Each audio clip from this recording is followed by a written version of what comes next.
I just turned 24 recently. And with that, I've been immersing myself into a lot of movies that explore themes of young adulthood. It can be quite overwhelming, many choices to be made that can lead to many different outcomes. So to find something relatable and comforting in these movies has been good, making me feel more at ease. You know, it's been funny to me that we have such an emphasis on our teenage years and we talk so little about our 20s. We spend a lot of time getting to know ourselves in this period, connecting and disconnecting from the world, present but lost, seeking to be genuine with ourselves but getting constantly thrown off by circumstances which we are left to make a decision. All the following movies look to explore that in some way. I think we're in for a ride, so let's start this list with a movie that's called Shithouse. Lonely college freshman Alex has closed himself off from his peers, who all appear to have this whole college thing figured out. But everything changes one night when Alex takes a leap and attends a party at Shithouse, a legendary party fraternity, where he forges a strong connection with Maggie. One of the first steps of getting into adulthood is being left on your own. And I think for a lot of people that is when they go to college. Multitasking and setting into a new place can be quite challenging. It may be the first time you're doing that without your parents' support 24/7. Alex is brand new into this world. Coming from a loving family, he wishes for that emotional support and makes sure to treat everyone kindly, but is having a hard time adapting and socializing. He's trying but not fully committing to it. While Maggie is a sophomore, she has her own routine, good friends and a pet turtle. She seems assertive about college life but lacks some romantic connection. Unlike Alex, her home life wasn't the most loving, leading to a sense of detachment and self-preservation. When both find themselves in the same room, deep conversations unravel. Connection is necessary and we're all looking for meaningful ones. Creating them takes time and opening up. But also, both parties have to be on the same page about it, which is where conflict starts. Connection in your 20s seems something so hard nowadays, and the movie really nails it. That first interaction that can possibly lead to a friendship or something more. It depends a lot on maturity and just being very aware of what you want, I guess. Overall, Shithouse is a great look on the first taste of adulthood, the college experience, and how we're always evolving, inside and out.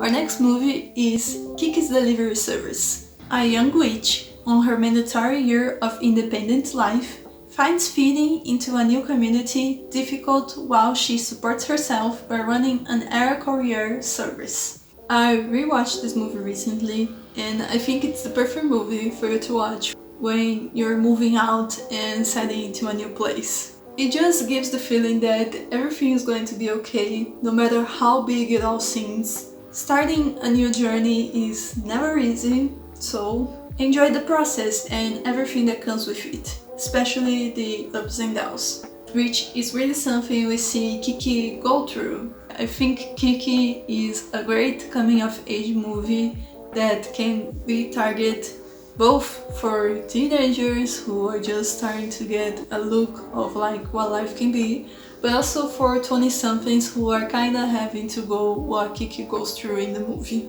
for the first time. Okay, the next movie I'm going to be talking about is called Columbus. When a renowned architecture scholar falls suddenly ill during a speaking tour, his son Jim finds himself stranded in Columbus, Indiana, a small Midwestern city celebrated for its many significant modernist buildings. Jim strikes up a friendship with Casey, a young architecture enthusiast who works at the local library.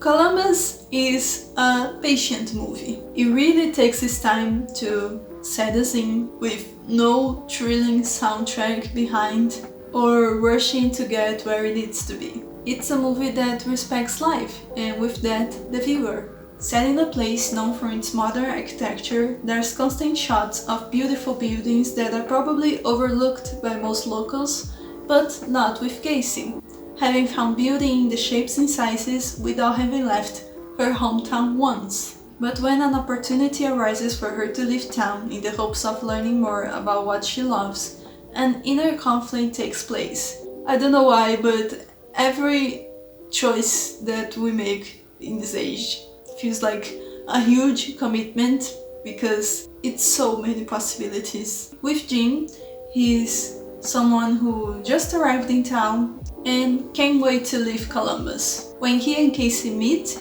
they start going around the city's many architectural spots and having long conversations, developing a type of connection that can only come from those who truly listen to one another. This movie is just really special in a way that creates a familiar environment, showing that we all go through it. Things can get better, but it takes time, and making that change will be scary, but it can also be good.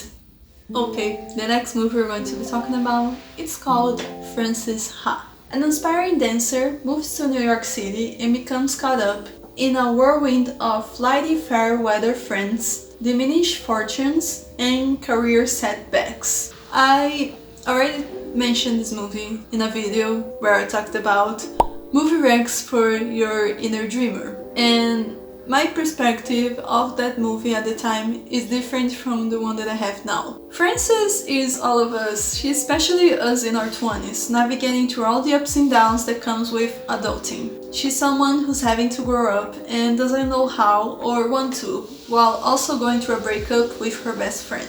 I must say, nobody tells you that distance is a part of friendship in your 20s. It is heartbreaking to realize that, but it's also comforting once you interact with them again in some occasion and you see that things didn't change between you two, it's just that both of you have to go on your own journeys. Frances' story is like a mirror. We watch as she connects and disconnects from the world, wishing for things to go her way, and when they don't, not facing the problem and running away. Okay. I'm so embarrassed. I'm not a real person yet. That literally is the embodiment of like being a 20-something. To adult is to face reality in some ways. It's loss and gain. It's finding your way amongst the chaos. Try leading the life you want between the circumstances. And she does get there, eventually. On a similar approach to Frances Ha, we have the movie that's called The Worst Person in the World. Chronicles 4 years in the life of Julie, a young woman who navigates the troubled waters of her love life and struggles to find her career path, leading her to take a realistic look at who she really is. I think this movie comes out like very mature. For a first watch, there are things that I didn't completely resonate or understand, but there are others that I was like, damn, this is really something. There's something about being in your 20s that feels like you're constantly experimenting, whether it's a job, relationships, or yourself. Somehow we're everything but nothing at the same time. Julie is figuring out who she is while facing every feeling that comes with growing up, especially in relationships and love. There's a particular scene where the world seems to stop for Julie, and that's exactly how it feels once we're thrilled over something. Every decision has consequences, good and bad, and each one leads to something. Even if we can't quite figure out now, that's the way that it seems to go. I do think that this is a movie that will grow on me over time. A few years ago, I watched a musical that sort of changed my life in a lot of ways. It really left a huge impact on me, and that musical is Hedwig and the Angry Inch. Raised a boy in East Berlin, Hedwig undergoes a personal transformation in order to emigrate to the US, where she reinvents herself as an internationally ignored but divinely talented rock diva, inhabiting a beautiful gender of one.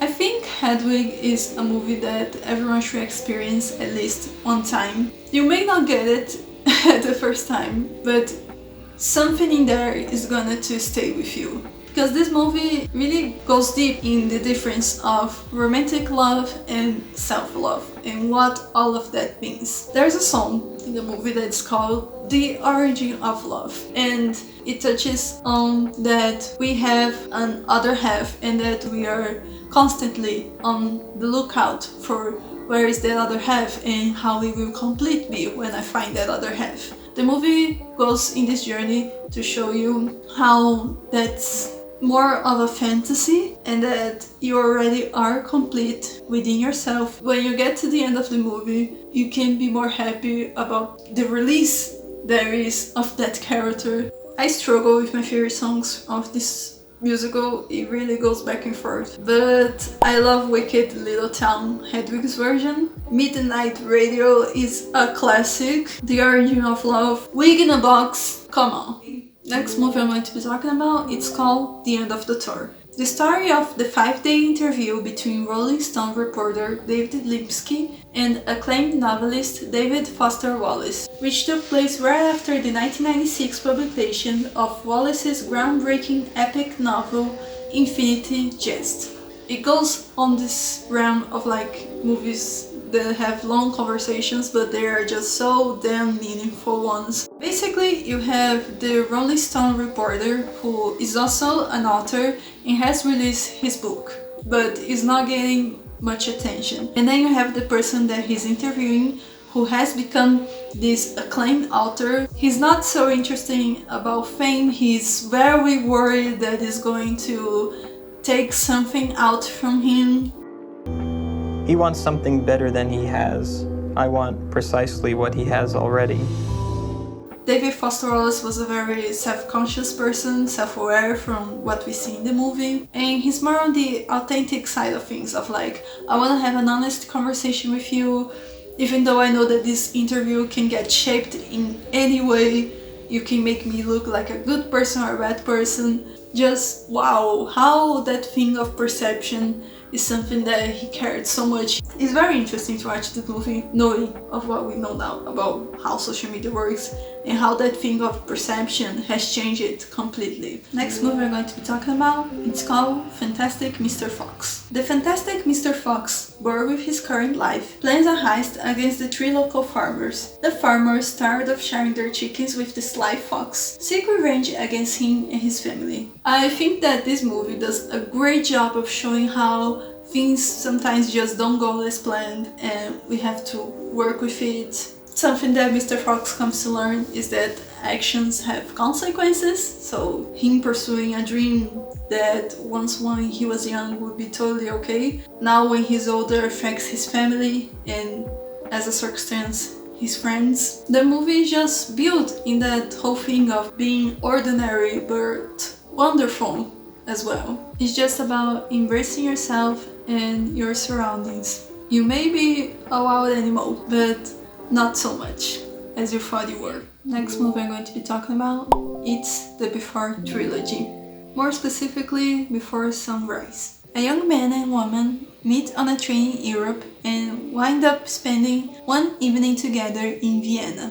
The Before trilogy is 3 movies that have 10 years of difference from each of them, and it's about this relationship of Celine and Jesse. In Before Sunrise, this movie is an ode to young love. Before Sunrise shows how exciting that first spark is, how love in a younger age is hopeful, almost dreamlike. Getting to know someone and connecting with them is special and something we can take for granted, if not appreciate it in the moment.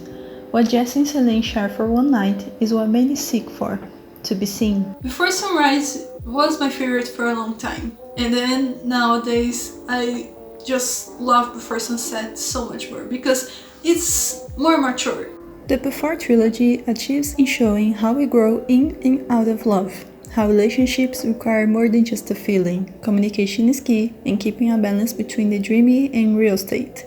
Each movie gets more mature, and that's why it's incredible to see how raw and honest it gets, being a real portrayal of how love works over time.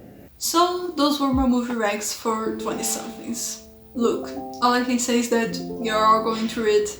We are a work in progress, and so if any of these movies help you feel more understood or just less alone, then I'm glad. Thank you so much for watching, and I'll see you in the next one. Bye! Also, I forgot to mention, if you want to check out more movie ranks, here are coming of age movies that deserve more love. You'll certainly find in there movies that works for the teams inside of being in your 20s, and the other one is movie ranks for your inner dreamer, because we are all fighting for our dreams and gotta keep the inner dreamer alive, baby. So there you go.